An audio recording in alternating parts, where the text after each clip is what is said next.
नमस्कार दोस्तों आज हम बहुत ही अच्छे विषयों के बारे में बात करेंगे।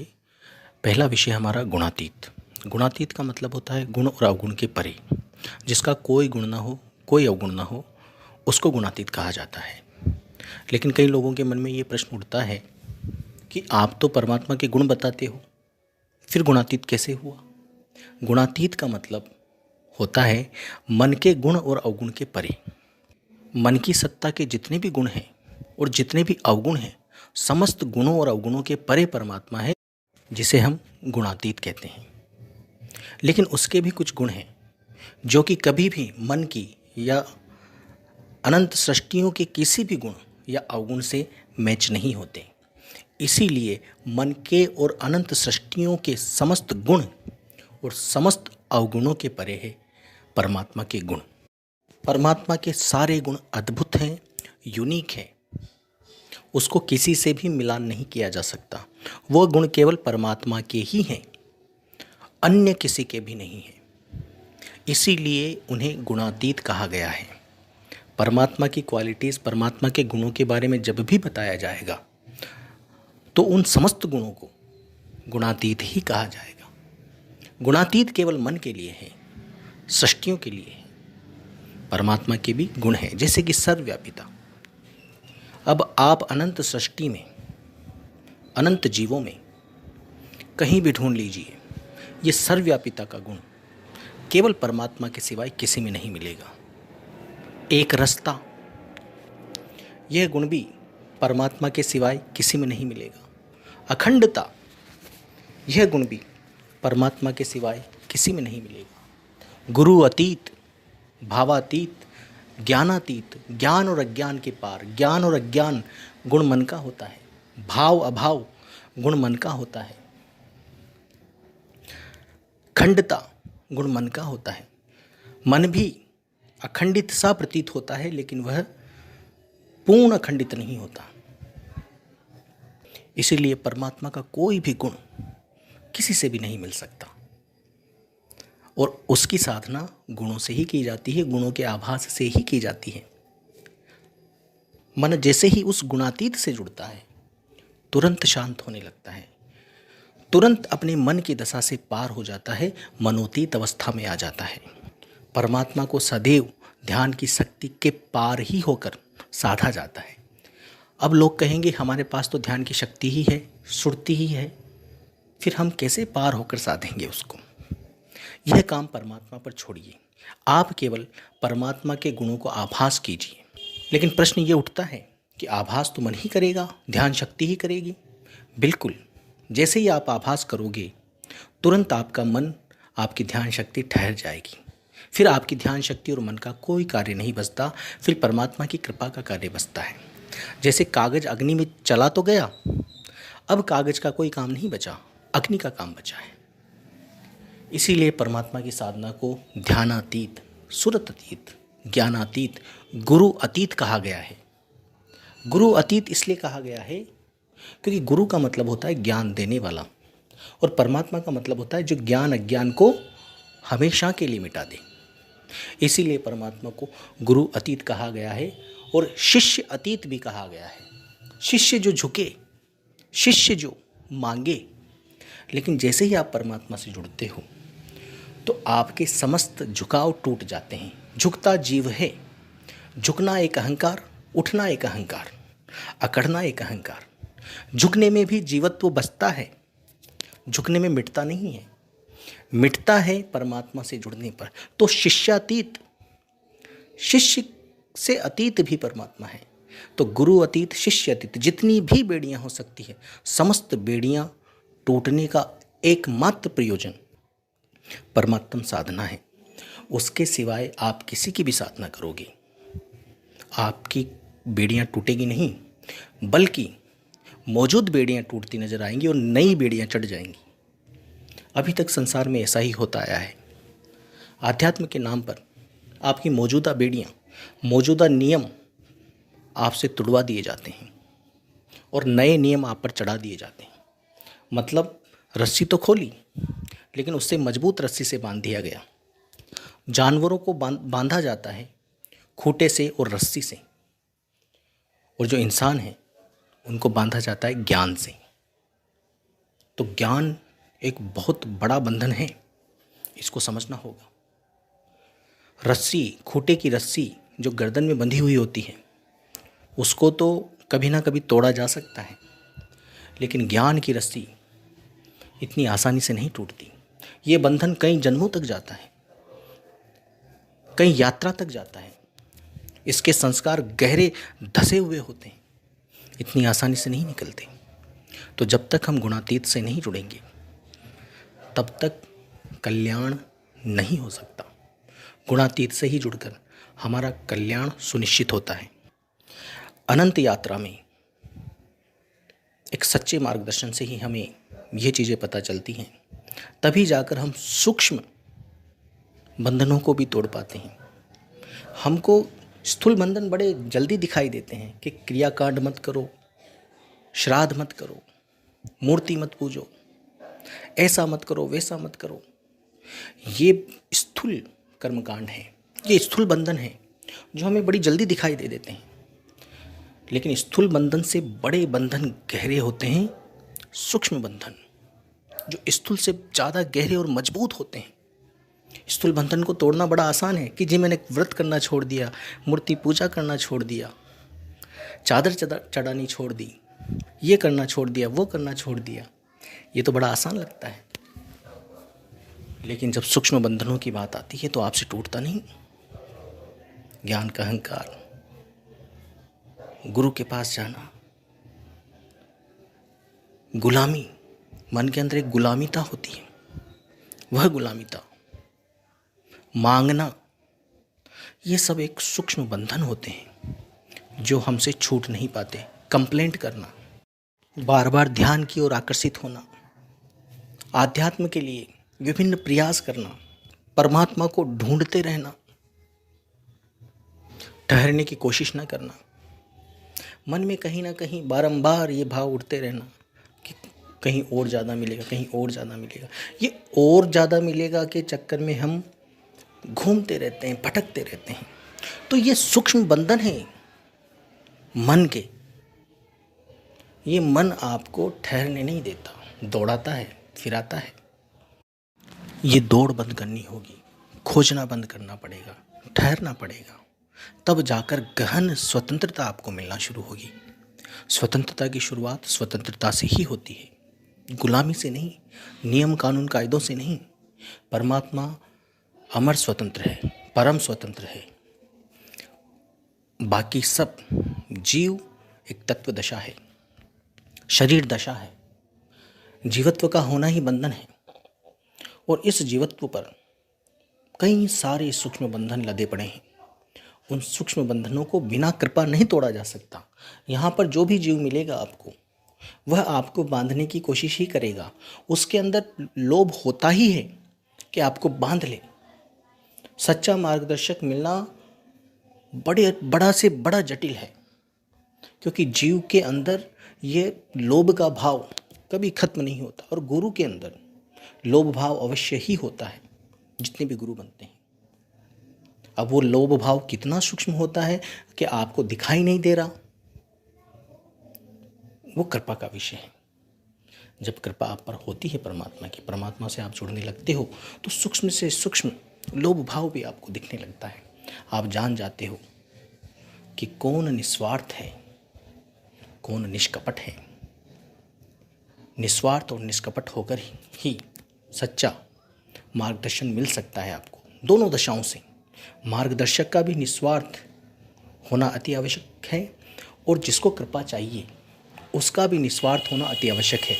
जैसे ही कृपा पाने वाला निस्वार्थ हो जाता है, जाने अनजाने में उसको सच्चा मार्गदर्शन मिल ही जाता है। एक समय आता है उसको मार्गदर्शन मिलता ही है, लेकिन निस्वार्थ होना अपने आप में परमात्मा के गुण से जुड़ना होता है, क्योंकि निस्वार्थ जीव कभी नहीं हो सकता। उसमें स्वार्थ अस्वार्थ हमेशा बना रहता है।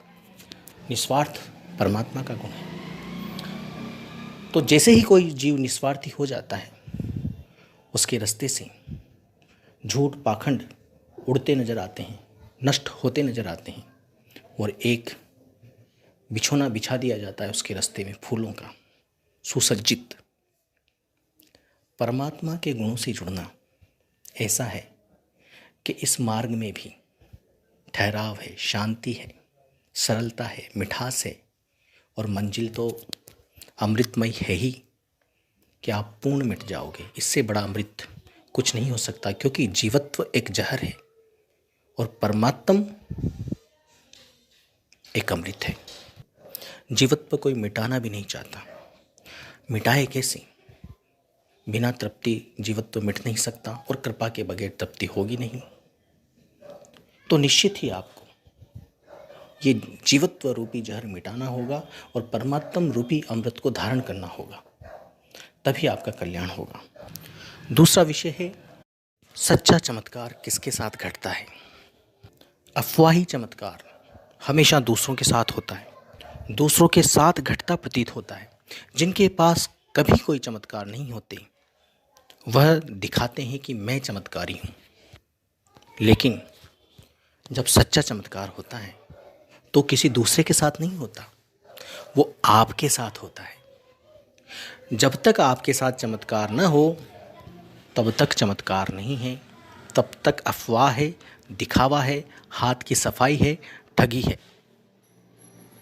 क्योंकि आपको दिखाकर, चमत्कार दिखाकर किसी का क्या प्रयोजन हो सकता है। चमत्कार घटाकर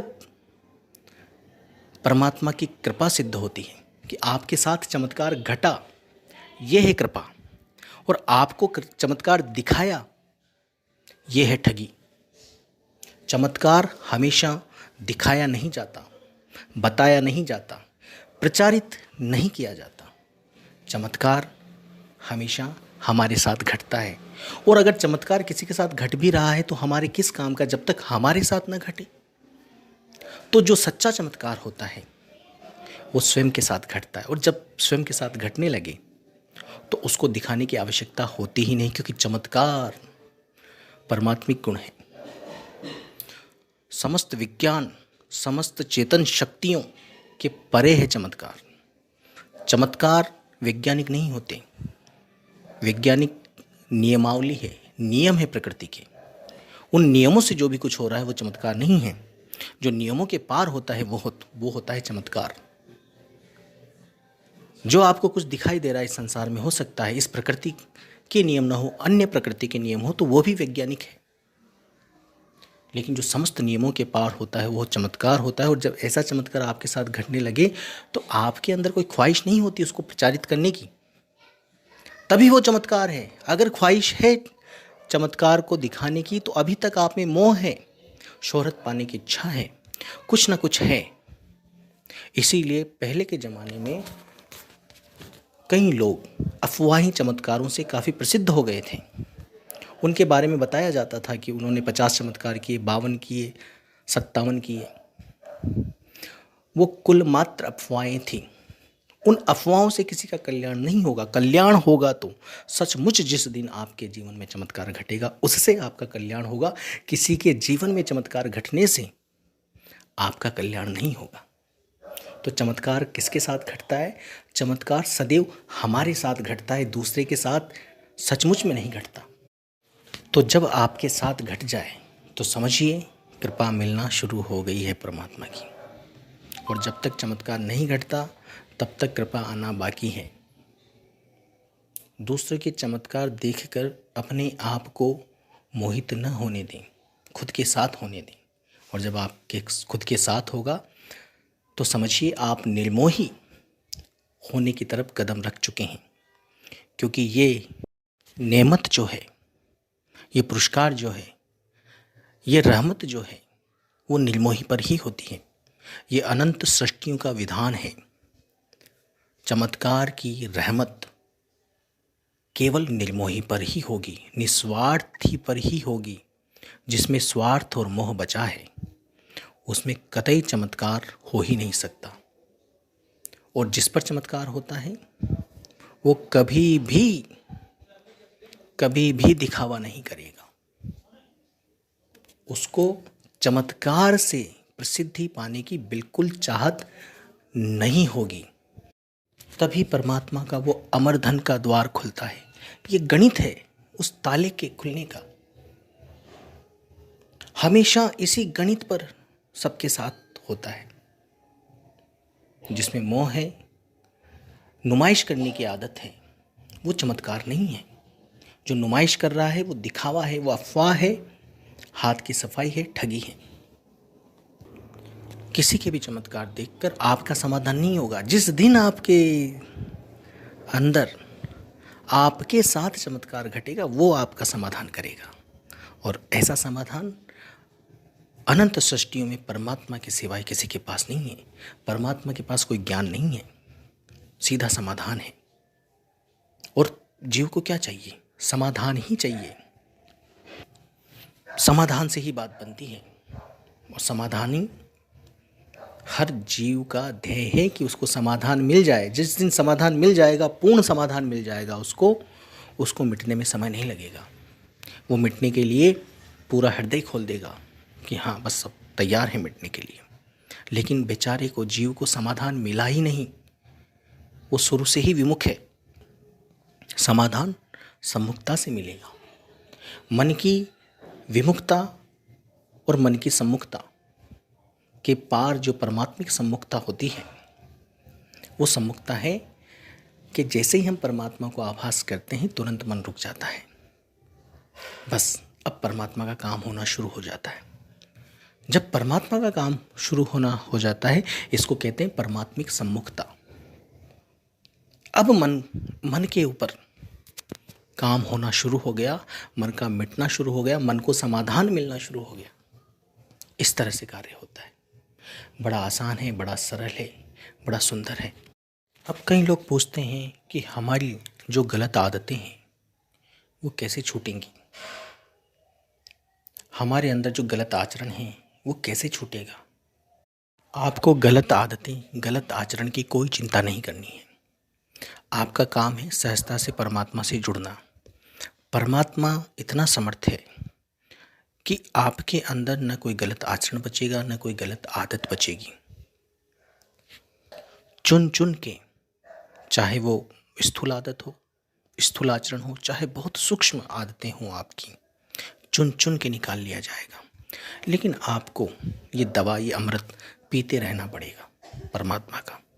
परमात्मा से जुड़ते रहना पड़ेगा हर तरीके से, जैसे भी आप जुड़ पाते हो।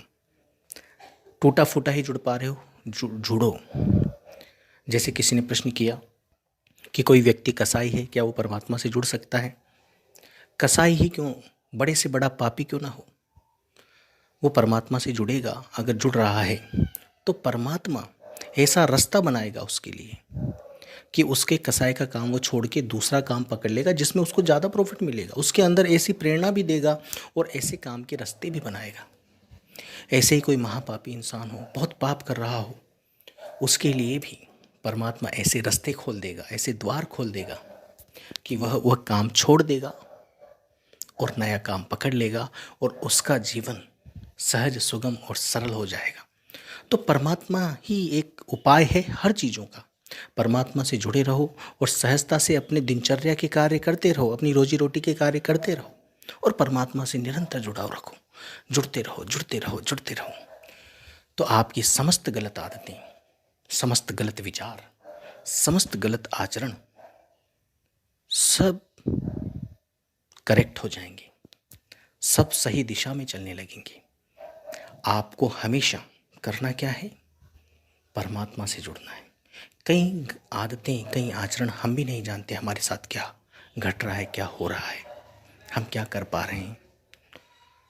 लोगों को अपना आचरण सुधारने में एक जन्म नहीं, कई जन्म लग जाते हैं आदतों के संस्कार मिटाने में। लेकिन परमात्मा से जुड़ने पर यह काम कुछ महीनों में ही हो जाता है और आप देखोगे आपके अंदर निरंतर, नित्य प्रतिदिन नए नए सुधार आ रहे हैं। आपके अंदर एक अमृत इकट्ठा होता चला जा रहा है और परमात्मिक अमृत जो होता है, जितना आ गया सो आ गया, वो कभी खत्म नहीं होता, नया ही जुड़ता चला जाता है। परमात्मा की दो खासियत है। पहली, जितना परमात्मा से मिला वो कभी खत्म नहीं होता और जितना मिला उतना ही कभी नहीं रहता, वो बढ़ता रहता है। इसलिए परमात्मा को अमर उत्तरोत्तर कृपा कहा गया है। परमात्मा से जो भी चीज़ मिलती है उसको कहते हैं अमर उत्तरोत्तर कृपा। मतलब जो मिली वो तो अमर है, और उत्तरोत्तर मतलब और फिर बढ़ती चली जाएगी, तब तक बढ़ती चली जाएगी कृपा। वो अमृतत्व तब तक बढ़ता चला जाएगा जब तक पूर्ण न हो जाए। तो परमात्मा से जुड़ने के बाद पथभ्रष्टता कभी नहीं होती, निरंतर आप में सुधार होता है, अमृत आपके अंदर इकट्ठा होता चला जाता है, और तब तक इकट्ठा होता चला जाता है जब तक वो पूर्ण न हो जाए, जब तक आपका पूर्ण कल्याण न हो जाए। सच्चा परमात्मा सर्वव्यापी एक रस अखंड परमात्मा ही एकमात्र उपाय है, एकमात्र, एकमेव उपाय। इसके अलावा कोई उपाय नहीं है। सदियां हमारे सामने हैं, इतिहास हमारे सामने है, सब लोगों ने सारे उपाय करके देख लिए। कोई उपाय व्यक्ति से मन के तल से, वो मन से जितना सोच सकता है सारे उपाय उसने करके देखे हुए हैं, लेकिन यही एक उपाय ऐसा है जो मन शुरू में करना नहीं चाहता, क्योंकि मन इतना विमुख होता है, उसकी पैदाइश ही, परम चैतन्यता ही विमुख है। तो कैसे सम्मुख हो? तो उसको ये निकर्मता बड़ी जटिल लगती है बड़ी सरल। जैसे जैसे धीरे धीरे वो निकर्मता में आने लगता है, वैसे उसे उसके काज संवरने लगते हैं, उसका जीवन बहुत ही सूधी दिशा में आने लगता है, बहुत ही निराली दिशा में आने लगता है। लेकिन वो तभी आता है जब हम धीरे धीरे जुड़ने लगें। ये विमुखता हटानी पड़ेगी, तभी कल्याण हो पाएगा, तभी जुड़ाव हो पाएगा। तो परमात्मा से, सच्चे परमात्मा से, गुणों से ही जुड़ा जाता है, अन्यत्र कोई मार्ग नहीं है। गुणों की पहचान करो और उससे जुड़ना शुरू करो। जैसे अमर भराव है, सर्वव्यापिता को जीव नहीं जानता, भराव को जानता है। अब वो भराव है क्या, उसकी तरफ मत जाइए, आप उस भराव को एहसास करने लगो, तो धीरे धीरे सर्वव्यापिता का एहसास आप में होने लगेगा।